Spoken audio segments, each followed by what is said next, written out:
मु सुशांत कुमार राउल घर केन्द्रापड़ा मु hotel Mayfair Centurion Jyotiray MD RIPL compound काम कर लेबर कंट्राक्टर भाव पाखापाखि 30-35 लोक मो पाखे काम करते पाखापाखि 2 वर्ष भी काम कर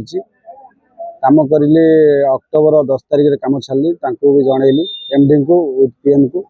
जनला एपर्यंत 2 मास टपिगला मोर बड़का अन्य 6 लाख प्लस टंका अच्छी पाइबापी से फाइनाल बिल करना कि पेमेंट भी करना ऑफिस की बारंबार जाइए थकी गले आज जाए कौन रेस्पॉन्ड मिलूना मतलब पेमेंट मिले कि न मिले से भी किसी कन्फर्म करना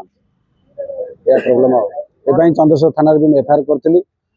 2-3 थर थाना को आसला थाना बाबू कहले जे तुम्हें लेबर कोर्ट रे दियो एफआईआर दियो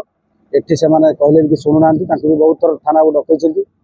सी भी बहुत डेट देला भी आसी ना जगह मो अंडर 30-35 लोक काम